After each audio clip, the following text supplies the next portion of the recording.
Well, good morning. As I was preparing for this morning, I came across a story, and it was a story about a man in Indonesia.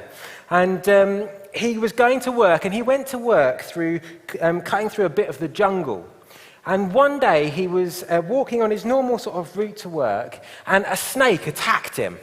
A snake bit onto his arm, and it was one of those boa constrictor sort of snakes, a snake that sort of doesn't just bite but wraps itself around you. And it started to wrap itself around his body, and it got tighter and tighter. And thankfully, this man had one arm free. And so he grabbed down, and even more thankfully just having one arm free, he had a machete. So he picks the machete up, and he starts hacking away at this snake. But the more he injures the snake, the tighter and the tighter it gets around his body. It starts to squeeze him, and they're wrestling, the man and this snake, until finally he manages to cut through the snake, and he's free. And he can continue on and go on with his life. How absolutely petrifying. But today we're going to be looking at a story of people in Israel and how they had to be ruthless, how they had to be brutal, and how they had to act quickly in cutting a snake out of their midst, in cutting sin or disobedience from God out of their midst. Just like that man in Indonesia, they had to act quickly. The people of God have been going through an amazing time. They've been, for years, they've been promised the promised land. Generations ago, it was promised to them. And finally, they've crossed over the River Jordan, and they're coming into the promised land, and they've seen Jericho, this fortified city that's got really big, thick, high walls. It's just crumbled in front of them. Not because of their might, but because of what God has done. And here they are, and they're going into the promised land and what God has got promised for them. It must have been so exciting. And we as a church too have promises over us, have a vision and what God's calling us into. God's calling us to encounter him so that we're equipped to go and transform the Solent. The Solent, 1.5 million people from the New Forest to Portsmouth, through multiple meetings, through multiple locations. Over in Totton, they're meeting now. Through connect groups, meeting in communities, on different streets, in homes. God's calling us to encounter him, to come face to face with him, so that when we gather in big groups like this, we're not just coming and singing songs, but we're coming face to face with the living God, where our lives are changed because of it. It's been so good just this year already to hear of multiple people making first-time commitments to God, giving their lives to follow Jesus. Last term, after one of the meetings, a member of the church came up to me after a meeting and said that at the beginning of the meeting, he'd come in and his eyes were blurry because he'd recently had a cataract operation. And as he started to worship, and through the worship time, his eyes got clearer and clearer. He could start to see until the end of the meeting, he had clear eyesight again. He's encountered God. He's come face to face with the living God, and his life is changed.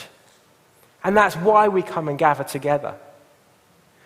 We come and gather to encounter the living God and to be equipped. Not equipped for a nice big holy huddle, not equipped just to meet your friends on a Sunday morning, but equipped to go and see the Solent transformed. So that in our workplaces, so that in our schools, our colleges, our universities, God goes with us. That's how we see the Solent transformed.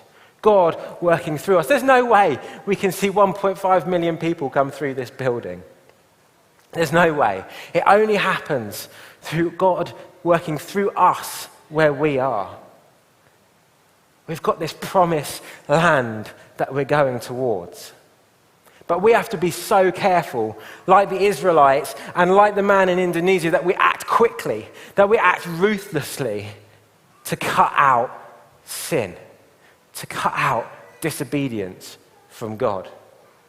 And as we come to hear the Bible passage now, this comes at the time they're coming into the promised land, and God has said of Jericho, this big fortified city that they've just seen crumble, don't take the spoils of war. Don't take the treasures that are within Jericho, leave them. In Joshua 6:18 it says, let them be dedicated to God. Let them be. And it's all going well, but then this Bible passage starts with but. It's about to change. Let's have the Bible passage for this morning.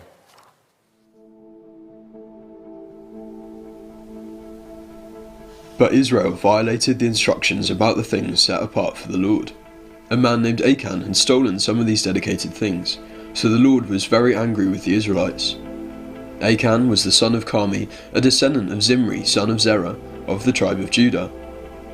Joshua sent some of his men from Jericho to spy out the town of Ai, east of Bethel, near Beth-aven. When they returned, they told Joshua, "There's no need for all of us to go up there. It won't take more than 2,000 or 3,000 men to attack Ai.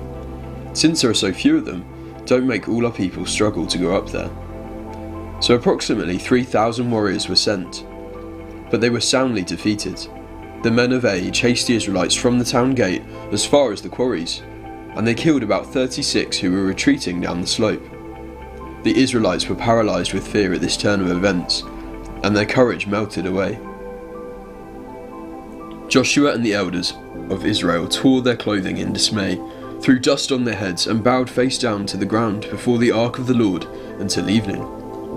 Then Joshua cried out, "O sovereign Lord, why did you bring us across the Jordan River if you are going to let the Amorites kill us? If only we had been content to stay on the other side. Lord, what can I say now that Israel has fled from its enemies? For when the Canaanites and all the other people living in the land hear about it, they will surround us and wipe our name off the face of the earth. And then what will happen to the honour of your great name?" But the Lord said to Joshua, "Get up.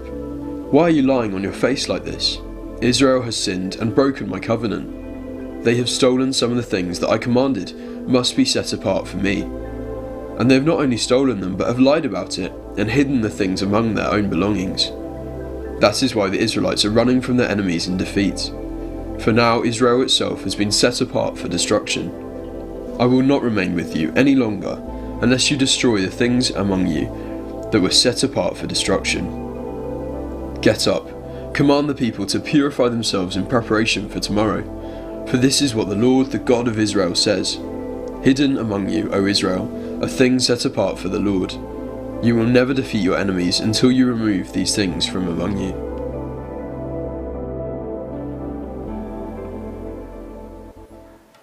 We're going to look at 3 points today. 1, what did Achan do? 2, what did Joshua do? And 3, what should we do? What did Achan do?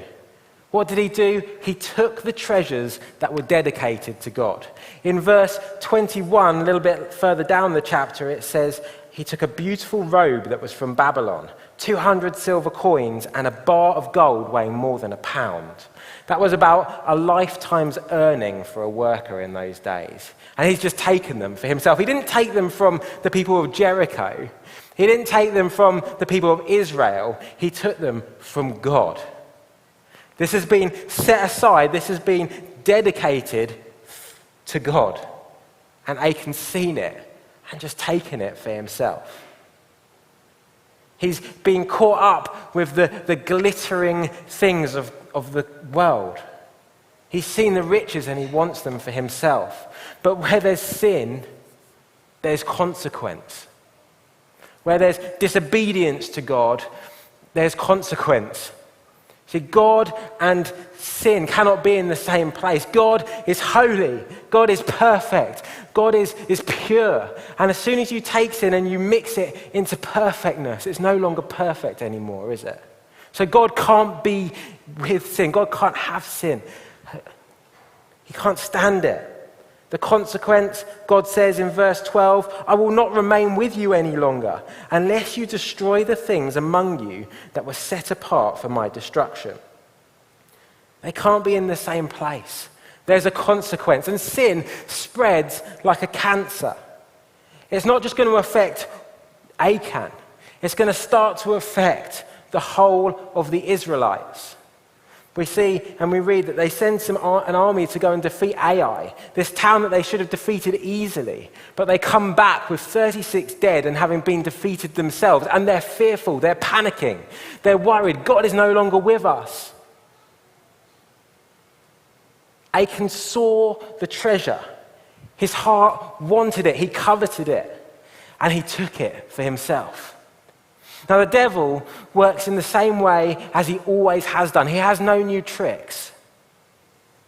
Adam and Eve in the Garden of Eden, they see the tree of the knowledge of good and evil, and they see it.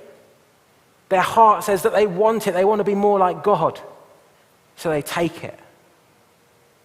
Ananias and Sapphira in the New Testament, very similar story to this. After the death and resurrection of Jesus in the early church, and they sell some property, and they say they're giving it all as an offering to God.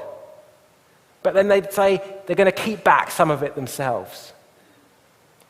They could have said, oh, we're going to give a portion to God, and that would have been fine. But no, they said they were giving it all, and lied and kept some of it back for themselves. They saw it. Their heart went after the wealth, and they took it for themselves. And the devil tries to do the same to us, doesn't he, today? We might see things online, maybe, and our heart might go after them. What about someone who's not your spouse, and you see them, and maybe you think you're attracted to them? Maybe you let your heart sort of go after them. Do you take it? We need to be brutal.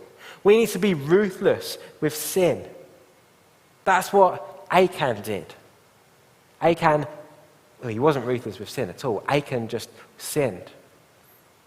That's what Achan did. What did Joshua do? Joshua, the leader of Israel at the time, well, he sends the army off to Ai to go to battle, and they come back defeated, and he says, God, what are you doing? Where have you gone? You've called us into the promised land. This is what you've promised us for generation after generation, and now we're finally doing it. Where have you gone? You've left us. And then God tells him that actually someone's taken one of the dedicated things, and Joshua goes and he gets Israel in front of him. And he, with God's help, he narrows it down. He starts off with millions. And then he narrows it down to the tribe of Judah, one of the 12 tribes of Israel. And then he narrows it down to the clan of Zerah. Then he narrows it down to the family of Zimri. And just with one family standing in front of him, he narrows it down to Achan. And he says, Achan, what have you done? Don't hide it from me. What have you done? Joshua has to act decisively. Achan's reply to what have you done? Achan says, it is true. I have sinned against the Lord, the God of Israel. Among the plunder, I saw this beautiful robe from Babylon, 200 silver coins and a bar of gold weighing more than a pound. I wanted them so much that I took them. They're hidden in the ground underneath my tent. The silver is buried even deeper. So Joshua sent some men to go and make a search, and they ran. They ran to go and find it. They ran to the tent and they found stolen goods hidden there, just as Achan had said, with the silver buried beneath the rest. They took the things from the tent and brought them to Joshua and all of the Israelites. Then they laid them on the ground in the presence of the Lord. That's the very place where they should have been from the beginning. And in the rest of the chapter, we see the Israelites and Joshua having to act just brutally. They have to cut the snake off from within them. They have to deal with sin. In Romans 6, it says, for the wages of sin is death. Because of Achan's sin, he had to die. It says in verse 25 and 26, then all Israel stoned him. And after they stoned the rest, meaning his family, they burned them. Over Achan they heaped up large piles of rocks, which remains there to this day. And then the Lord turned from his fierce anger. That's what Achan did, he sinned. Joshua and the Israelites, they addressed sin. They tackled it head on. What should we do? See, the wages of sin is still death. But thankfully, we don't have the same destiny as Achan.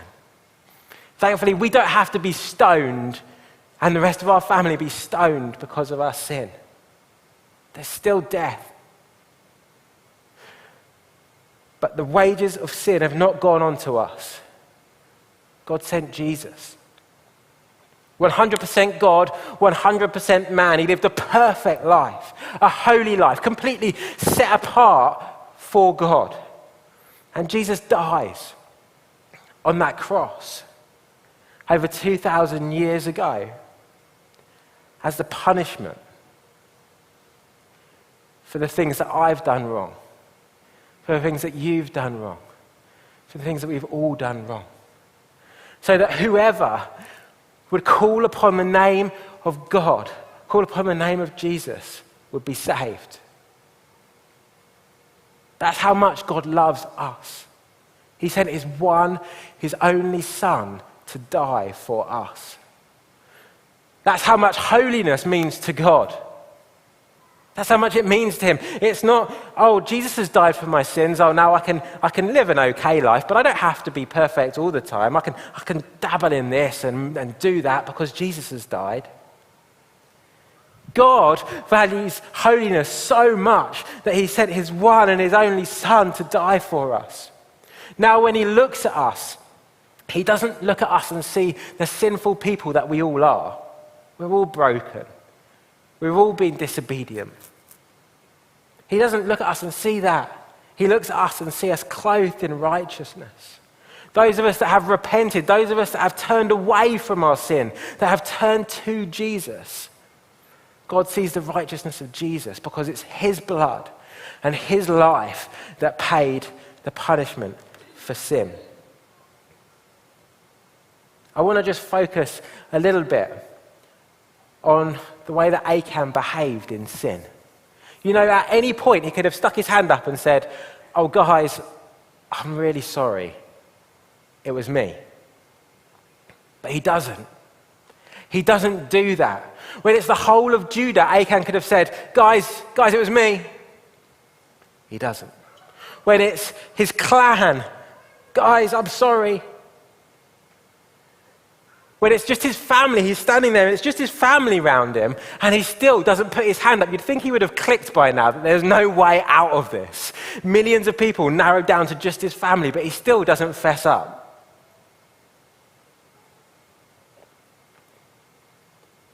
He's hiding it. He's hidden the treasure. It's deep beneath his tent. It's buried. But don't we try and do that too? I know I do.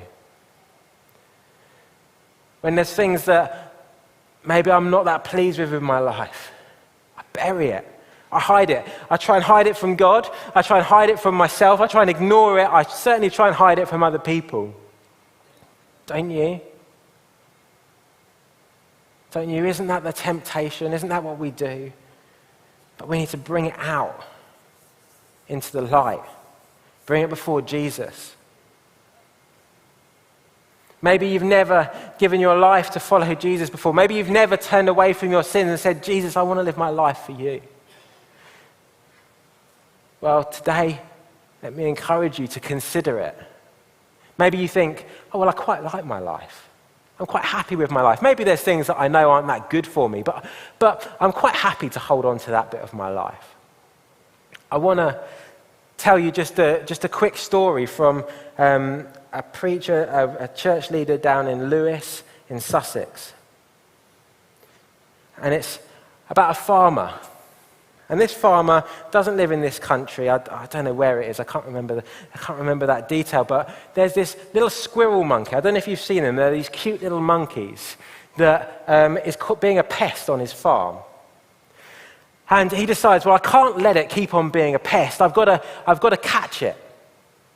So he comes up with this plan, and he gets some peanuts, and he puts them in a jar, and he puts it down on the ground, and then he backs off, and he waits to see what the monkey's going to do.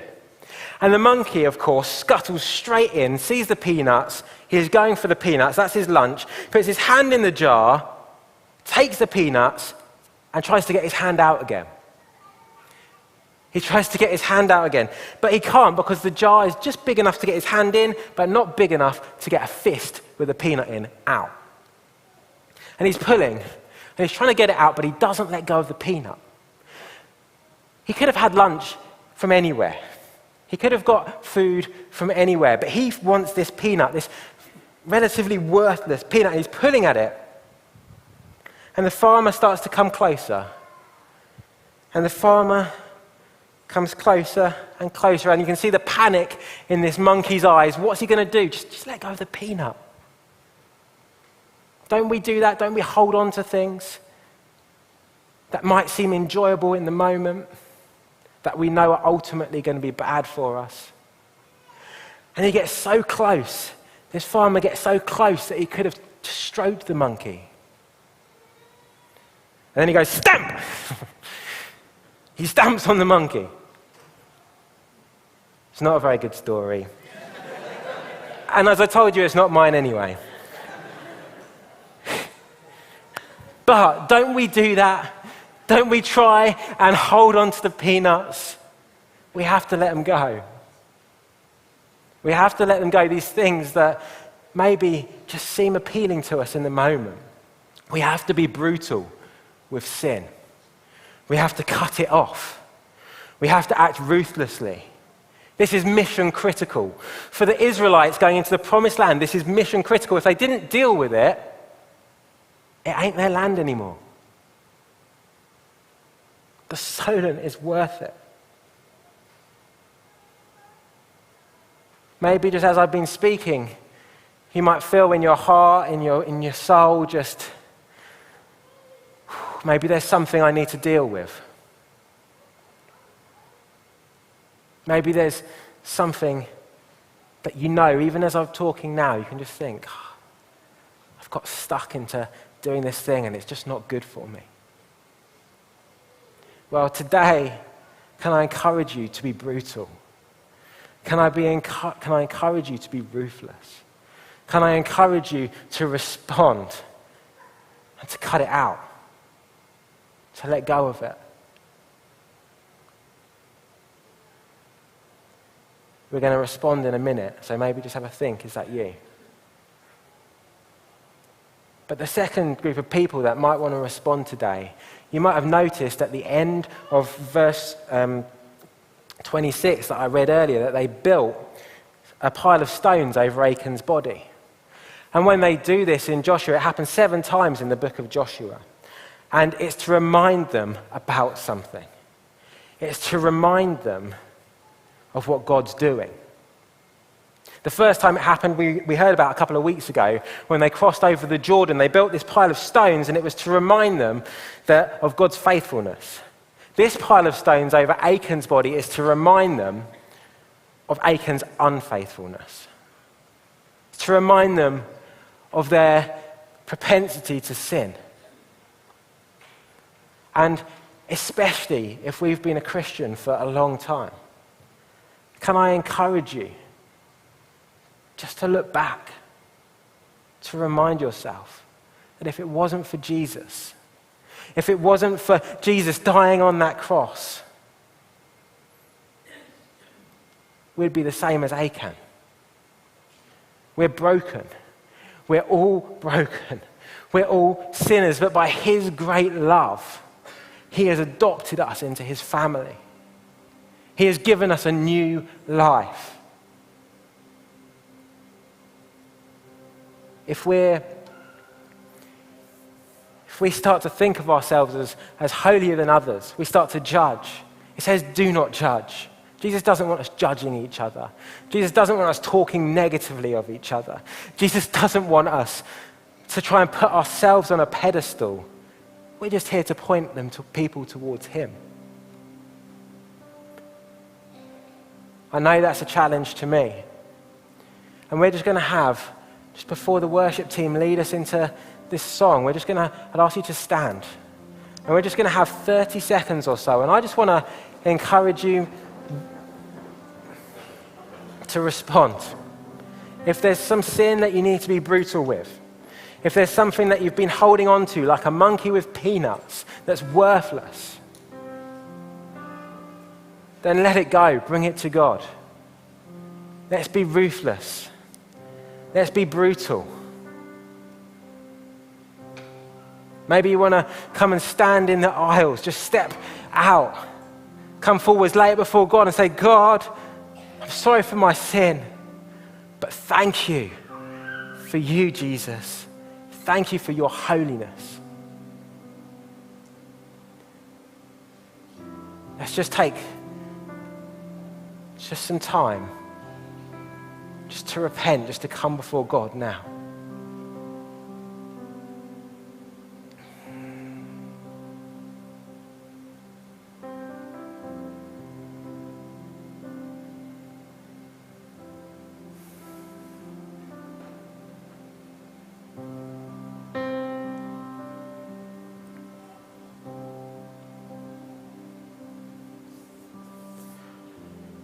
Lord, thank you for the cross.